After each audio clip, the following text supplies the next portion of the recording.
Today marks a pivotal moment in college athletics.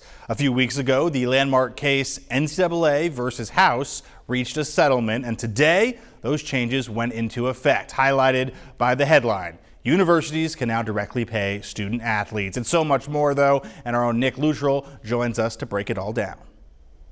Well, Tyler, there is a lot to unpack with the 300-page settlement, but really four big things: revenue sharing to student athletes, back pay to former athletes, name, image, likeness, or NIL regulations, and roster limits/scholarship changes. Something to note: for the most part, these changes only impact Division I programs that have opted into this settlement. In Arkansas, that means the Razorbacks, Little Rock, A-State, and UAPB. Probably the biggest of these changes is revenue sharing. Athletic departments will now have the opportunity to pay players directly up to $20.5 million cap. For larger programs like the Razorbacks, they'll likely hit that cap, while smaller schools will likely spend much less. The summary of all of it: players can be paid directly by the school, something that has never happened before. Secondly is back pay for former athletes. Any former college athlete that played the last decade is now eligible to get money from the NCAA.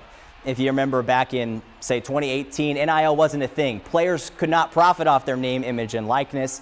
This settlement now allows for them to receive the money they maybe could have made when they were college students. And speaking of NIL, the settlement is going to put a lot more regulations on it going forward. NIL has been a thing since 2021, but not with the restrictions that it needs.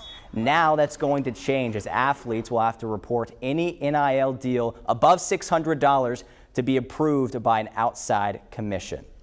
Finally, the settlement will impact roster limits and scholarship changes. Every sport has had a set number of scholarships. Now those scholarship numbers are changing, and instead there will just be a roster cap with the options to hand out as many scholarships as the school wants, as long as the team stays within the roster limit. For example, Arkansas football used to have 85 full scholarships with many walk-ons, non-scholarship guys on the team.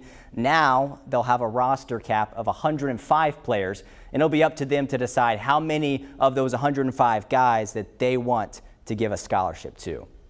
So once again, there's a lot of moving parts with this entire thing. Whether you love it or you hate it or you're somewhere in between, I think we can all agree college sports is changing now more than ever with this landmark settlement.